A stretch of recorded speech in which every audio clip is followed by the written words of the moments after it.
Dive in the deep end, it's time to defend your movie.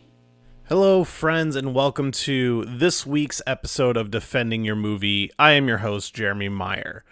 So today I'm sitting down with a new friend, Paresh Maharaj, who has his own podcast called the Busted Limes Podcast, so be sure to check that out, and we do talk about it in the show. But today we are here to talk about a movie that he suggested that has always been a movie on my to-watch list that I have just never gotten around to. I mean, this movie came out when I was in high school, and I was like, oh, I'm gonna see that movie. It looks really good. I hear it's really good, and I only just got around to seeing it now.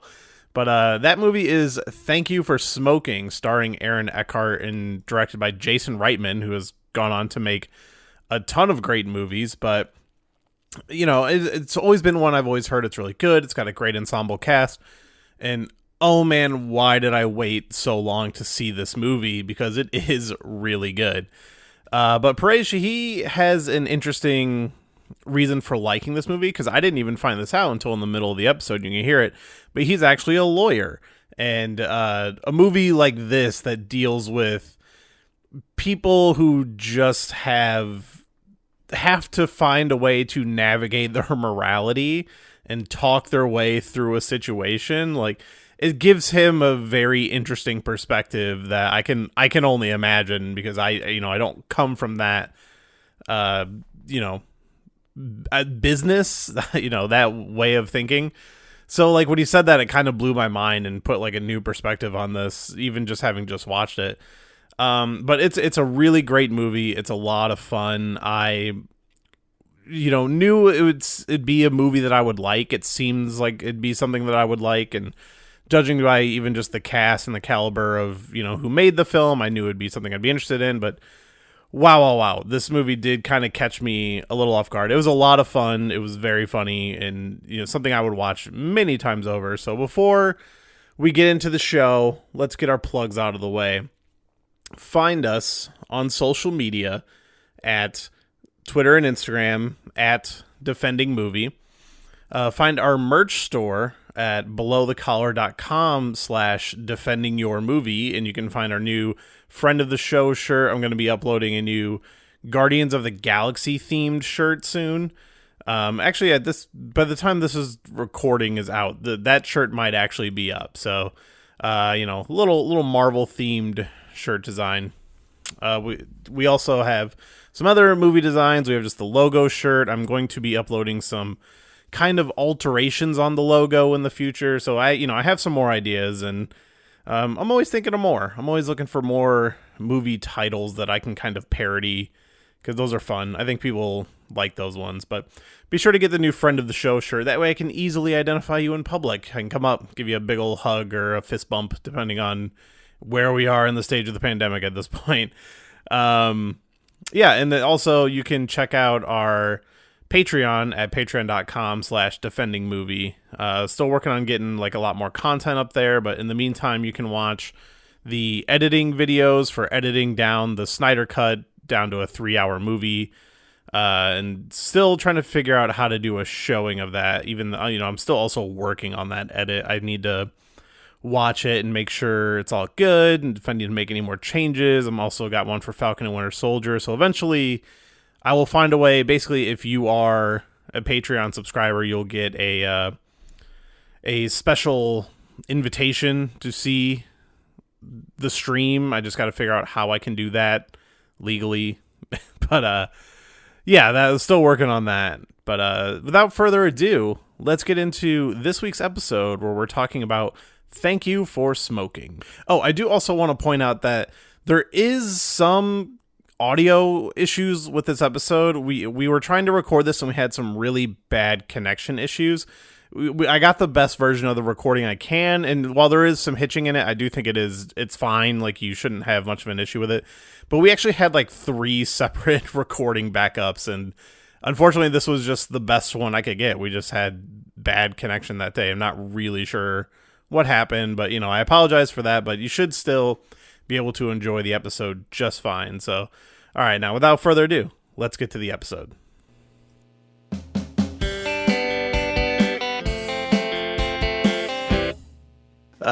So yeah, I just want to thank you for hopping on my show here. This No is problem. this is our first time kind of meeting here, and reaching out through the a Discord that we're both on, and kind of getting me to watch a movie that had always been something I wanted to see and just kind of never got around to seeing. Um, and I don't know why that is, because it was always on my list of, hey, this is a movie that a lot of people say is good, and it never crossed my path.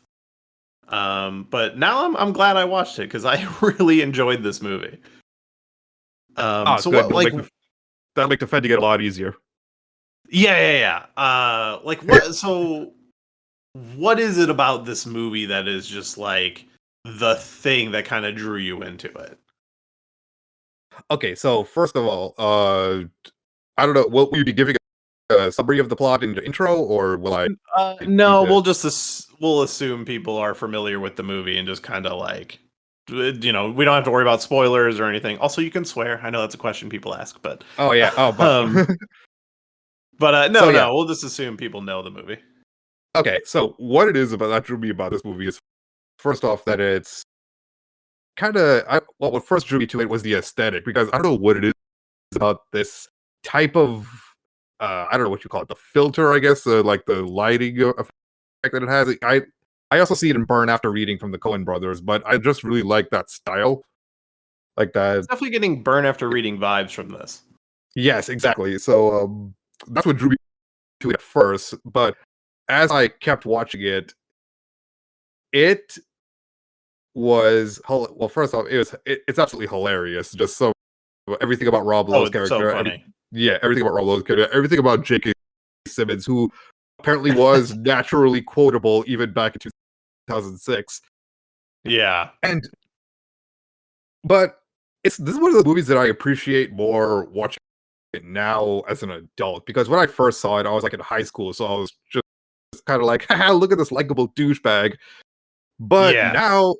now growing up and seeing the year 2021 and seeing the advent of social media and all that, this movie strikes an even better and bigger, especially the scene where he's arguing ice cream flavors with his son.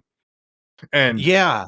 yeah, because that whole conversation is just a distillation of every single Twitter troll argument that you see, well, on Twitter, because especially at the very end where the son is just like, but you didn't convince me that vanilla is better than chocolate. And Nick Naylor, Aaron Eckhart's character, he just explains, I didn't have to convince you, I have to convince them. And he points out the people who just around him at the time. And that is just the biting satire that I love. Like that's just in Yeah, general as a brand. and you see that right in the beginning of the movie when he's on the talk show and like immediately gets everyone on his side, and he even like high fives the cancer kid. Like he's just like every character in this movie is a horrible person, and it kind of reminds me. I don't know if you saw that movie that just came out earlier this year, that I Care a Lot, the Rosamund Pike movie. I But have not, but I'll get to it. it's really good, but it's another movie where like, yo, every character in here is not a good person, and like we're gonna try to get you to root for them. And yeah, they're all bad people, but everybody's so charismatic and like entertaining that you're kind of like, yeah, I'm willing to go along for the ride with these guys. Yeah, exactly. And especially Aaron Eckhart, because Aaron Eckhart has a huge has a tall order for this role. He's the lead, and he's literally peddling death sticks, cancer sticks, to lobby. Well, he's the lobbyist for the freaking cigarette company. So how do you? And that's the whole theme of the movie: is how do you do something like that and still be a good influence for your child? And Yeah, and there's the moment at the end even where he's like, "Oh, well, like what about when your kid turns 18? Are you going to like let him smoke cigarettes?" And just him having to swallow his pride is like, "Oh, I'll buy him his first pack." right, exactly. And then, but then after that, he jumped ship, and just in time research company to go under, and hey, he at least survives with his dignity intact, with the respect of his son, which I thought was Yeah. amazing. Yeah, and like, if I had any kind of criticism of the movie, it would be like, oh, the end does just kind of like wrap up real quick. But like, I was wondering, like, throughout the entire run of the movie, is like, where is this going? Like, what is this all leading to? Like, it doesn't seem like it should be like, oh, he sees the error of his ways type thing, because that just doesn't really fit with what the story they're telling. And I was kind of surprised to see the way it does just kind of wrap up, but not it wasn't like an unsatisfying ending. Exactly. And sorry, I dropped my notes here. No, that's fine. Okay, got it back. So, because you mentioned earlier that this is our first time meeting. Another reason that this struck a different chord for me is that I am a lawyer. So, Oh, really? yeah. Okay. Yes, I am. Okay. That So- makes this a whole different kind of conversation. Oh my goodness, yeah, because he even asks his kid, like, who wants to be lawyers, or who wants to be, I don't know, what does he say in the classroom again? I can't, it's not important. Oh, I can't remember. Yeah. Yeah, but yeah, honestly, that's why it's a big reason why I kind of relate to Naylor, because yeah, he's an advocate for a shitty cause, but, and I'm gonna keep repeating, I kept repeating this phrase throughout my notes, but here's the thing though, I'm a lawyer. I am gonna. So what kind of law are you I am going to practicing? die. I am going to die with so many regrets. But yeah, right now, most of my experience is in bankruptcy law, but right now I'm kind of branching out to general practice. So I'm handling mostly landlord, tenant, and probate. Yeah. But yeah, So, I mean, but yeah, it's a career where a lot of people look at you as the enemy, and like not even that, but the company he keeps with the gun guy and the drugs and alcohol. Then at the end, oh, they're great. At the end, it's so hilarious because then he's joined by the fast food, the oil company, and some other third one. I can't remember off the top of my head. And it's just the conversations that those three have are just such comedic gold. Like especially the part where he's talking to them about the journalist played by Katie Holmes. Yeah. And yeah, he's just like, oh, you didn't say anything to the journalist with did you? He's like, no, just maybe something in passing. You fucked her, didn't you? When? Yeah. In passing. Yeah. Like, oh, David Koechner is just so much fun. Like this, which brings up this whole cast is phenomenal. Stacked. And like, just stacked. I didn't realize, like, when I started the movie, I'm watching the credits. I'm like, yeah, Aaron Eckhart, okay. I'm like, oh, Katie Holmes. I didn't know she was in this. Like, oh, William H. Macy, David Koechner, J.K. Like, Rob Lowe. What the fuck? Like, it just kept coming. And then Sam Elliott. Oh, yeah. Elliott. He's great. And, like, even, like people on the lower, and, like, Adam Brody is like, oh, he's really, that whole scene where Adam Brody's leading him into the office and just, like, masturbating about how good the building is, basically. He almost stole the whole movie because everything from that gross inside joke he has with to that's the best. Coffee or vodka or maybe a Red Bull. Yeah, that line, he's just like offering the kid coffee or Red Bull, and then he's like, what, like, he's under 13, I would assume. Like, he's a pretty young kid. I think he's like 10.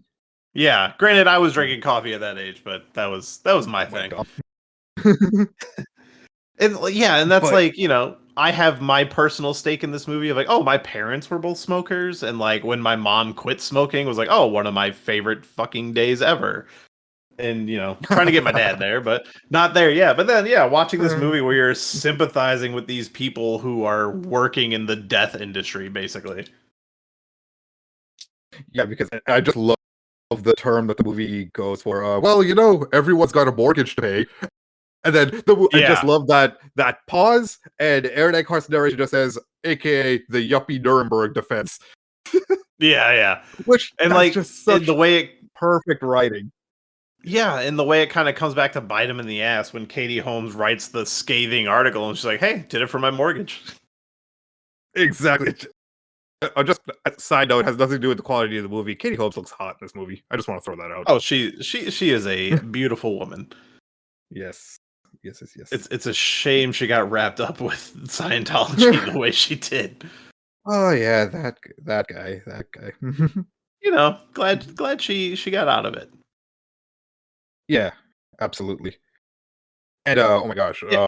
what else do you want to talk about? Because I could go on to say like I said, this movie came out in 2006, but I feel like it has not aged a day because of that. No, I was Yeah, literally about to say the same thing. Oh, I didn't even notice Robert Duvall is the captain. I didn't even notice that was him. Like, yeah, seriously, this he's cast is just oh my huge. oh my god. Like, I expected the movie to be funny, but it was way funnier than I thought it was going to be. And just like kind of watching the J.K. Simmons and Aaron Eckhart characters kind of like go at each other a little bit, like when he's like, "Oh, I got to ride on the private plane and stuff," and "Oh, he really liked your idea," even because the dude was clearly trying to steal his mojo. Right, exactly. Which is just a J.K. Simmons character thing to do at this point. Yeah. Oh, he is just endlessly quotable. Like I think the the best part is in that meeting where he said, "Our stocks are falling like a shit from heaven." yeah. Oh, that meeting scene is great. But and like, is this the movie that like launched Aaron Eckhart? Like, because this was what you say, like 2006, and then Dark Knight, obviously 2008, which I think is where most people probably. Oh man, he's been going since like '93. Okay, so I guess I just didn't notice him in a bunch of stuff.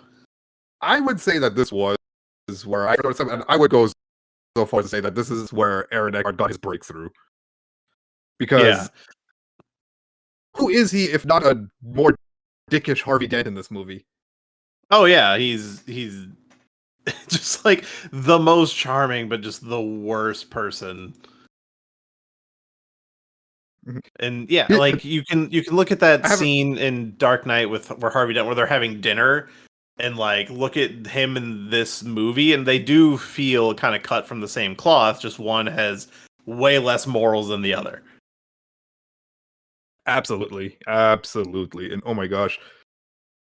Okay, can we talk about that scene where I mentioned Sam Elliott and just that whole scene? Because the Saito That has was Sam actually Elliott. what I was just thinking about.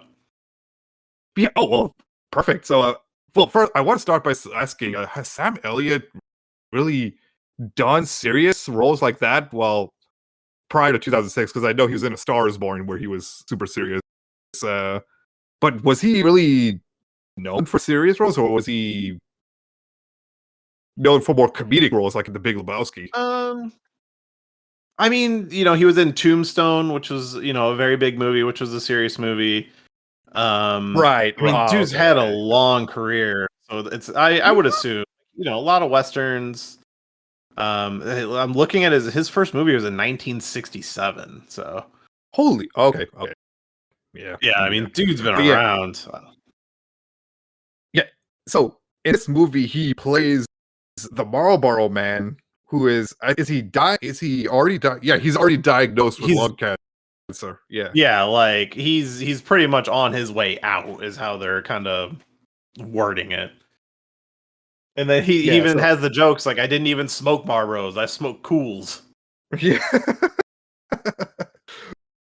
Which is and then what Naylor tries to do, because this up until this point we've kind of seen Naylor get to handle softballs, like the cancer kid on the TV, our little room full of children, and his own son, which was and amusement hilarious. park. I love the thing. Oh my gosh! When Because he's talking to the students, he's like, "Well, like you don't just believe everybody; you got to find out for yourself." And the teacher's just like, "Okay, like we're done." Okay, and that is just so perfect because oh my gosh, I know I'm about to critically analyze a scene where Aaron Eckhart talks down to a little girl, but the part where she says, my mommy says cigarettes kill, and he just does the standard attack the credibility thing where he's like, is your mom a doctor? And you Yeah, got a yeah. scientific researcher of any kind? Oh, she doesn't seem like a reliable source now, does she? Yeah. Like, he's just always Oh. on. Like, he's always in the job, even if it's talking to a little kid. Yes, exactly. And going back to the how this is just this is hard mode for him because he's trying to convince someone who is literally dying from cigarettes to basically accept hush money. Yeah. But there is, like, it's not hush money, it's a gift. But then he, like, pretty much just Right. walks him into, here's what you're gonna do. And not only that, he talks him into giving the money away. Exactly. Like, Exactly. Because it's slimy, but at the same time, I am in awe. yeah, because, like, he just literally has everybody in the palm of his hand in any given scene. And even Yeah. after the whole thing where they try to kill him, and then it's like, oh, well, we're not gonna have you on TV and blah blah blah. But then he like puts out a statement and just like buries everybody in the most positive kind of way. Oh my god, yes, that's just oh my gosh, that's an amazing part of his character, especially the part where he finally gets back at Katie Holmes' character, where he says, "Yeah, I know now to have not to have sexual relations with a journalist. However, my colleagues whose only sin was knowing me should not have to suffer for this. And because I have dignity, I will not name this certain brunette journalist at the Washington Post." Yeah, he basically calls her like a whore without calling her one, and then just like makes her look like the bad guy. Like, even though she's Which, just the one telling the truth about this guy peddling death.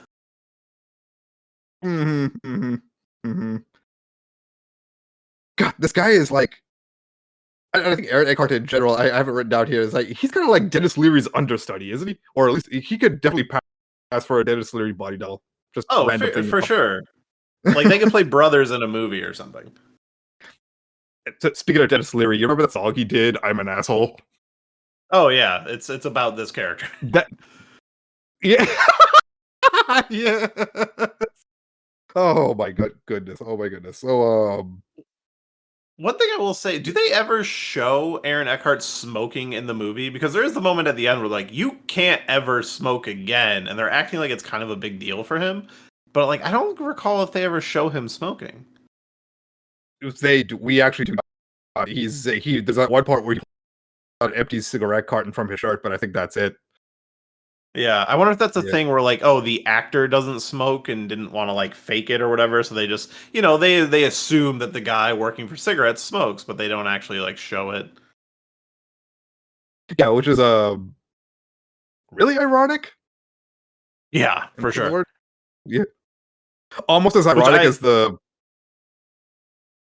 Sorry, go ahead.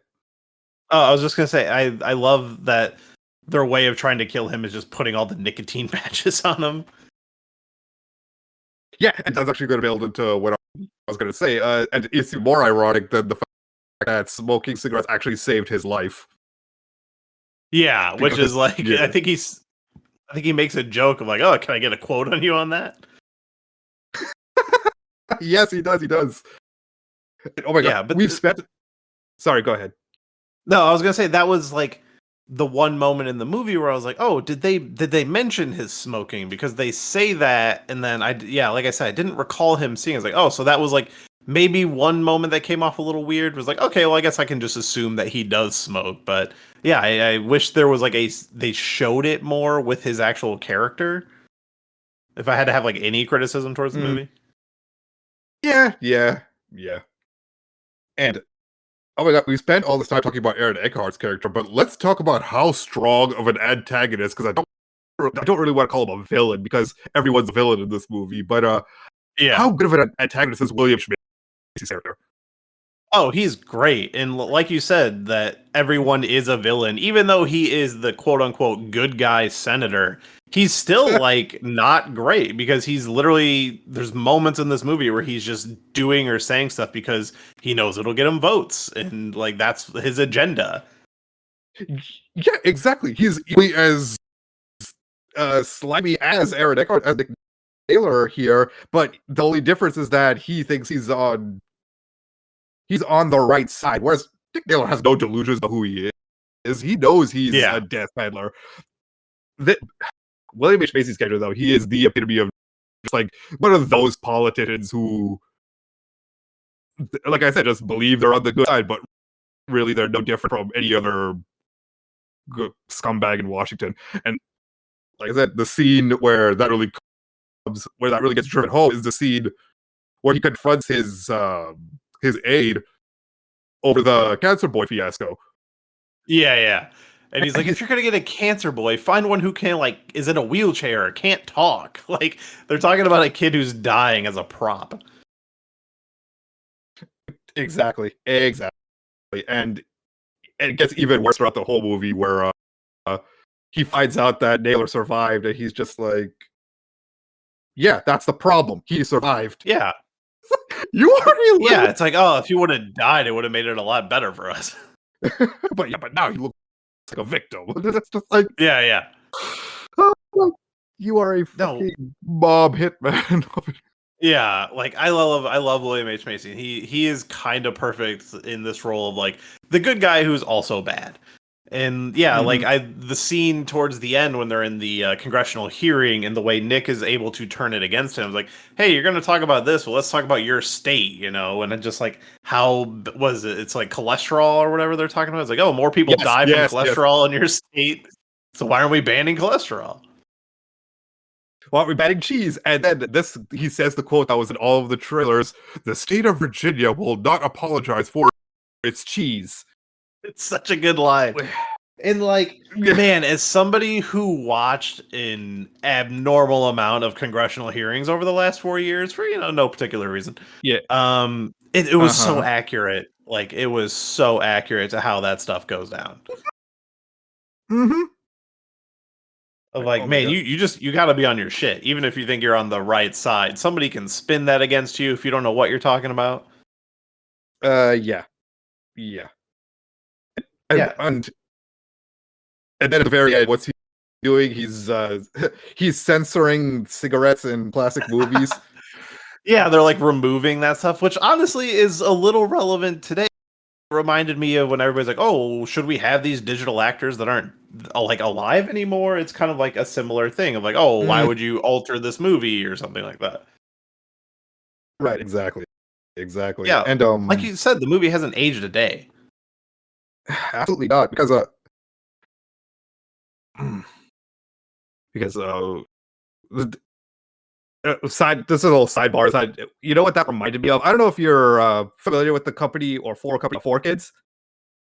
No, I don't think so. Okay, so Four Kids was a company that dubbed Japanese anime into English, and okay, yeah. So and some of the things that they were notorious for doing was if they ever saw a scene where a character was smoking, they would digitally alter it to turn it into like a lollipop or something. So, seriously? I am dead serious. I could next time when we get off here, I'll actually link you to some videos in the Discord about just showing just how far they were willing to go just to censor some of this stuff. But that's crazy. I just thought it was hilarious because that's exactly what that reminded me of. And and I can totally see somebody trying to do something like that too. Yeah. Because I could see someone doing anything in this movie. Even the part where he's going to pitch a movie to use a cigarette, who's it? Brad Pitt and Catherine Zeta-Jones? In some movie like Sectors, they're gonna put out cigarettes called Sector Sixes to like go along with the title of the movie. Yeah, that whole scene where Rob Lowe is just pitching the scene of like, oh, they just got done like space fucking and they're blowing smoke rings around her naked body.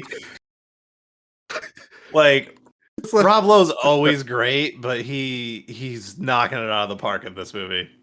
he is on in this movie, especially the part where he's saying, "Oh, hey, but Brad Pitt doesn't smoke, so he's gonna want 25 million. 25 million? You'll get 25 million if you can blow a smoke ring." Yeah. They're just like, oh, can he even blow smoke rings? Like, I don't know. We'll figure it out. Oh man, this movie, man. I know I said that we should record for like an hour, but another thing about this movie is that it's very short. Yeah, it really cruises through its runtime. I think it's only like an hour 40, something like that. Like, it's not super long. I don't think. Not even that. It's like 97 minutes. Oh yeah, yeah. And I'm surprised. But- Like, so looking at the Wikipedia, it's like a 10 million budget, and it only made like 39 million. Like, I'm surprised this did not do better. Granted, that's still really good, but like for the cast that's in this thing, it deserves more. Yeah, absolutely. And honestly, now that I'm thinking back on it, there really wasn't that many sets or really impressive shots in this thing. So that's what most of the budget probably went towards the actor salaries, to be honest. Oh, I'm sure. Yeah, because it's mostly just like real locations. Like, they're in some building, they're at a carnival, blah blah blah. Hotel rooms, like a lot of hotel rooms. Yeah, which is what you want for a movie like this, because you want it to feel real and grounded, which actually, and it succeeds in spades. Because yeah, I don't want to keep going back to the chocolate versus vanilla conversation, but that is the best part of the movie. Because I mean, it's kind of like the antithesis of his character, and like what he's doing with his kid. Like, I really feel for his kid in this movie of like, oh, you're just watching this man corrupt a small child. Pretty much. There is that one scene where he does throw his techniques back in his face, where he's just like, "Are you just gonna give up?" Yeah, like towards the end when he's like, "Well, everybody kind of hates me right now." He's like, "Well, isn't it your job for everyone to hate you?" Job. Yeah, exactly. Oh man, and then oh my god, yeah, all of a sudden when it's affecting him on a personal level, it's like, oh, now he cares. Yeah, and that's what I love about this movie too. Is that it is such a spot on satire because it has no delusions about what its main character is, who its main character is, and it has no delusions about what it is. Yeah, like he literally calls his group of friends the Merchants of Death, and then they love it when they find out. Exactly. I also love the scene where David Koechner's basically selling guns to his son. He's just like, yeah, it's cool, right? And he's like, oh, but like, responsibly. He's like, oh, you'd be a great dad. He's like, thank you.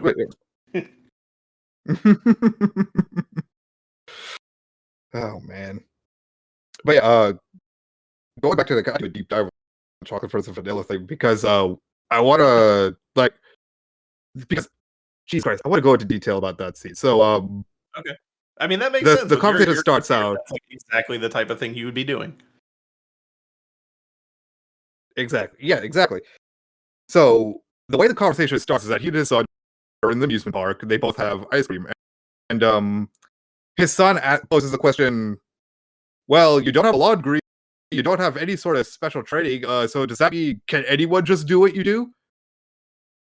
Which I've had that question lobbed at me a few times, but story for another day. But Aaron Eckhart answers, "Well, no, because hang on, let me give you an example." So then he says, "What convinced me that vanilla is better than chocolate?" And they have their little spiel, and sure enough,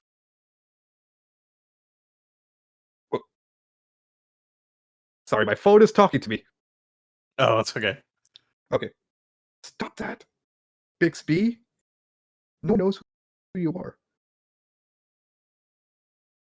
Yeah, no, it's a great scene. Like and the whole point of it is like, yeah, I'm not convincing you because you don't matter. Like, even like when you're watching the congressional hearing, it's the people who are watching that are the real like jury, and for lack of a better word. Exactly, and that's you also see this on trolley replies on Twitter. It's like they don't care about changing your mind. They care about the people reading it, which is why I know a lot of people say, "Oh, don't feed the trolls, don't do this," because but no, you have to at least respond to them because for the people reading it, because there are going to be people who are reading what the trolls say, and the minute they see that they're going unchallenged, will go along with what they say. Yeah, I And mean, there's always going to be the people Yeah. that are on the side no matter what. But you even if you can convince one person, exactly, absolutely. And my God, the way that conversation goes is he just says, "So you only like vanilla?" "Yes, it's the best." It was like, "Well, I believe in freedom of choice, and vanilla alone just doesn't do it for me. So I believe in the free choice to choose chocolate if I want to." And then his son understandably replies, "That's not what we were arguing about." It's like, "I don't have to prove yeah, myself right. I have to prove you wrong." It's like, "But you didn't yeah. He's convince like, me." but you didn't convince me. Yeah, And that's he's like, I exactly don't what, have to. and that is just a textbook rhetorical device where you just make it about something else completely. Like he took ice cream flavors and made it about freedom of choice. Yeah. And you see his son kind of So learn from him later with his mother, and he's like, "Oh, we weren't having an argument; we were having a debate." right, right, exactly. And because he calls her out by saying, "It's okay if you want to use me to get back at Dad. I understand." Like, you Yeah, little just shit, I like love you. totally guilting her.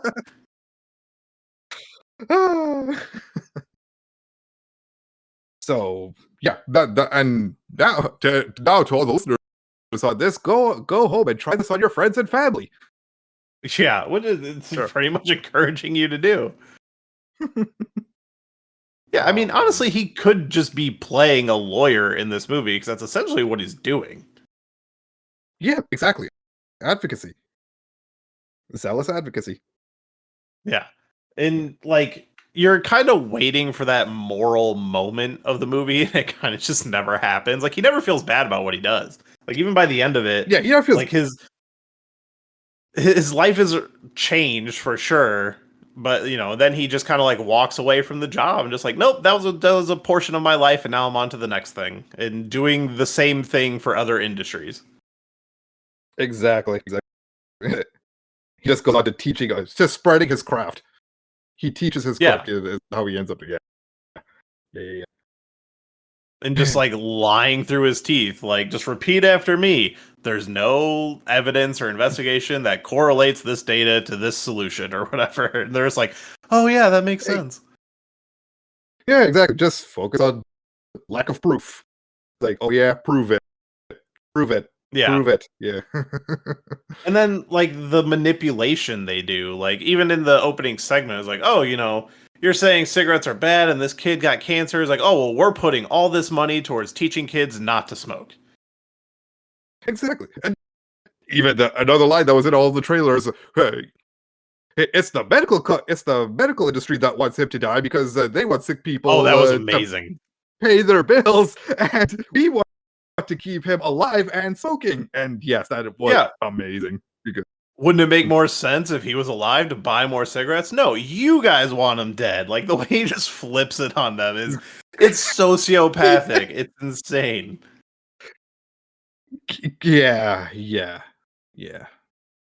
It's just such a Hmm. well-written movie. Like you could do an hour easily on just talking about the dialogue in the movie. Oh my God, yeah. Which but would require another watch and another deep dive, but yeah. Oh yeah, yeah. Yeah. Which But I'm man, this is something that's going to be added into my rotation for sure. Like it was a movie I always kind of assumed I would like, but I really came out of it like loving it. hmm oh yeah. And like I said, I like it even more now than when I first saw it. Because Yeah, and even if you don't even if you don't understand like the satire or anything, if you somehow don't understand the satire, there are still good surface level jokes here. Like yeah. that scene where he's talking with Rob Lowe, he's like, "Do you know what time it is in Japan?" No. Yeah, yeah. It's morning in Japan. It's the future. Yeah. And he's like, when do you sleep? And he's just like, Sunday. So, Like, that's my day. Rob Lowe. Did you So ever I guess watch Californication? The David not Duchovny show? not Californication, but I did see Parks and Rec. Okay, Californication, he comes in around season 4 and plays an actor that is like gonna play David Duchovny's character in a movie, and he shows up every Lovely. season after that. And just the first episode where he comes in, this dude should have won an Emmy for his guest role on that show. He was such a good character. I think his character's name is like Eddie Nero or something. He's just this like really method, like bizarre actor guy.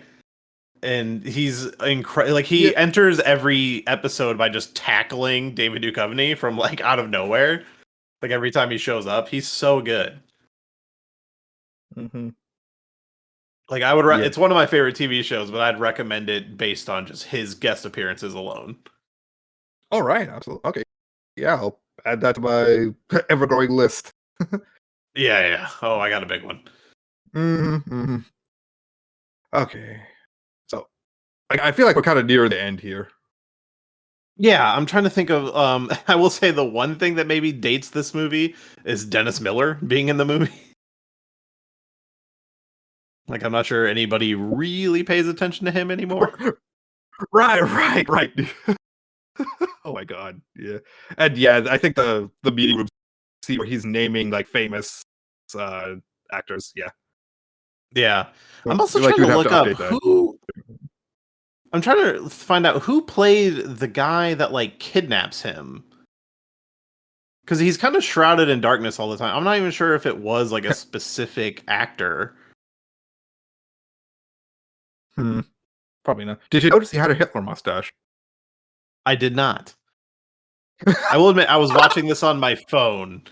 So unfortunately that was the way I had to, because I was kind of watching it while I was working. So like I had to have, like, I've been setting up my phone and like watching, listening to stuff. I did finish it at home because I watched like the first like half of it while I was working on Friday. But yeah, no, I didn't notice that. And looking at the cast list, I'm not seeing, like, on just the Wikipedia version, I'm not seeing anybody listed as like that character. Grant, I think that's like the only scene. So I was just wondering if it was a character that was in the movie previously and then he, you know, tries to kill him, or if it was just some dude they just kind of threw in there for that moment.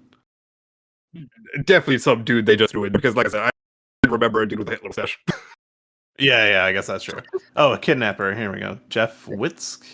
Yeah, I don't recognize this dude, because I thought it was. Oh, he's done every other Jason Reitman movie though. I thought it was an actor who I had seen before, who I can't picture his. I can't think of his name right now, but he's just one of those guys that's in a bunch of stuff, but it's not him. So yeah, I love it. He's like trying to, like, when they do kidnap him and he's trying to just debate with his kidnappers. Like, he doesn't even seem that scared.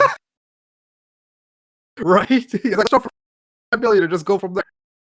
Yeah. And like, hey, you're not really mad at me, you're mad at the industry. Like, what are you doing? But yeah. Yeah, He met his one weakness is someone who can't be influenced. Yeah. And yeah, that's kind of really the only adversity you kind of get. Well, I guess Katie Holmes' article as well. But like, yeah, it's just, you're kind of just watching him just like crush every situation he gets in. Like, he's just such a smart, morally corrupt person. Right. The kids these days would call him a problematic fave. Oh yes, absolutely. And in a way, and well, I just kind of want to wrap up here, but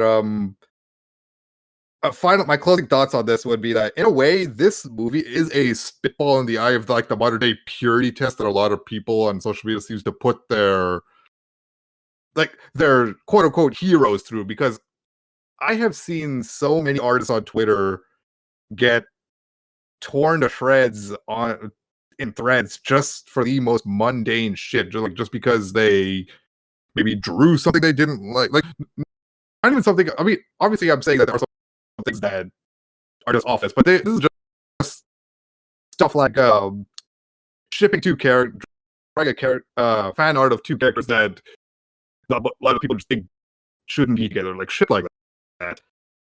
Yeah, and I'm just like, and this is I mean, shit, you look at the wrestling industry, you know exactly what I'm talking about. Oh, absolutely. There's plenty of that going around. Yeah. Like I can sit here. I do not watch WWE. I do not interact with WWE at all, Me either. and it's a lot of it Me because of either. their business practices and the way they treat their talent. But Mhm. like, it's like weird to make that argument because like it's like, hey, you still want to support the actual people, and how do you justify that? And like honestly, even like, hey, American Beauty is one of my favorite movies, but it's got a really Oh god. problematic star right now. And like Oh that's no. a thing that if I still want to enjoy that movie, I gotta try to figure that out in my head. He has someone who just LA Confidential. I feel you because he's in Oh that movie god, too. exactly. I know he's in so many of my favorite Seven. Like it's just one of those things where I'm like, the way I do it, I'm like, look, I own this movie already. I'm not giving them any more money. It's something I already have, and I just have to realize when I watch that he's a terrible person. And you know, Right, and it's all exactly, about how we argue our own moralities. exactly, and like I said, this is a take on the satire of the so-called purity test because here's a merchant of death somehow managing to be a good influence on his son. Yeah, and how he struggles with that. And yeah, again, I would recommend that movie. I Care a Lot. Like it kind of deals with those same issues. It's not a satire though, so I don't think it handles it as well as this does. But like, hey, this is a story where our main character is maybe one of the most horrible people you've ever met. Right, right. And And like I said, and oh, sorry, go ahead. I was gonna say, and like for someone like you, it's a learn how to argument tool. Oh boy, because a Like jury of you your could probably peers. show that chocolate and vanilla scene like in like school. Yes, yes, no exaggeration. Yes. Yeah. So yeah, as we're wrapping up, any final thoughts on Thank You for Smoking? Well, yeah, yeah. Actually, it's a deeply underrated movie. It's hilarious. It's biting. It's timeless. It is hilarious, and it is so underrated. It's like seriously, it's available for rent on Amazon right now. Just go. I think it's only like $5 to rent it. It's only 97 minutes, and you don't feel that at all because, like I said, this movie is this podcast episode is going to be a little on the shorter side because the movie is on the shorter side. But look how much we still managed to talk about it. Yeah, and like it's not a movie where action scenes are happening. You're literally just like kind of parsing people's dialogue and like just talking about what it all means. Like I would be stressed to see someone do a longer podcast episode about it. But like it's Yeah. even if you just watch it and you don't really care about what it's saying, it's just a funny movie on its own.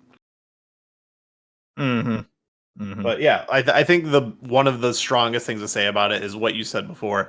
This movie in 2021 works maybe even better than it did in 2006 or whatever. Yes. Yeah. Yeah. Yeah. So yeah, All man, right. I'm so glad I was forced to watch this movie. It was like I said, it's going on my list. I will be picking up a Blu-ray the chance I get. It's a great movie, and I'm kind of bummed I waited this long to watch it. Hey, better late than never, man. Yeah. So yeah, before we hop out of here, do you got some stuff you want to promote? I know you got a podcast yourself. Yes, I do. I am the host of the Busted Lives podcast. It's just me, my co-host Black Belt, who is also my oldest cousin. We just talk about the things that interest us. I recently did a minisode about what I call the quote-unquote difficulty in video games and how a lot of them fail to make their harder difficulties compelling.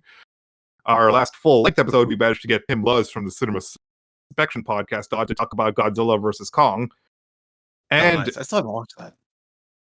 oh yeah, oh god, it's so good. But and as for future episodes, unfortunately, since I am very terrible at time management and scheduling, our next episode will be released in June, because I just no episode for May. It will be about the Tokusatsu series Kamen Rider Build. It is my first foray into that genre of television, and we'll have a returning guest, Grant, from the Super Sentai podcast on there to talk about it, because of course that's his bread and butter. And you know what? The second episode that we're gonna release that month in June is going to be the next part of our MCU recap. So yeah, we're going to be double dipping this month to make up for a lack of an episode in May. So we're available wherever you get your podcast. The name of the podcast is Busted Limes, limes like the fruit. So what are you waiting for? Come to Lime with us. Yeah, for sure. Check it out. I'm gonna do it. MCU. Quick question: what's your favorite MCU movie? Ragnarok. Oh, can't go wrong. Exactly. Keep in mind, there is a difference between favorite and best. Yes, for sure. I will always make that distinction. I think still Winter Soldier for me. Just always curious what everybody's favorite is. Let me put it to you this way. The way that we're doing the MCU recap is that we're sorting each movie into tiers ranging from platinum to bronze. Winter Soldier was the reason we created a platinum tier. It's so good. It's so good. Yep. All right, man. But thanks for being here and doing this with me. I had a lot of fun. It's nice to meet you, and definitely going to be bringing you back on. I know you mentioned you got some other movie ideas, so we'll definitely have you on in the future. Oh yeah, because those are two movies that I've been wanting to rewatch for the longest time. But I'll save that for another day. Yeah, I'm curious about that Brosnan one, so that we might have to do that one. Mm-hmm. But all right, so since I haven't even launched the show yet, I'm still unsure how to end every episode. So I'm just gonna end it with saying, everybody, thanks for watching and thank you for being here. Oh yeah, don't fret about that. Like, to come up with a unique ending for Busted Limes until episode 15. Yeah. I did my entire other podcast that is now ending and never really had like a fluid way to end an episode. So yeah, you'll get it. Yeah, it is what it is. But I find a simple thank you is enough, because I appreciate everybody being here and checking it out. All right, yeah, and it was good for me to be on here as well. So thank you for having me. Oh, no problem. And yeah, we'll definitely get you on again. Awesome. All right, so thank you everyone, and we'll be talking later.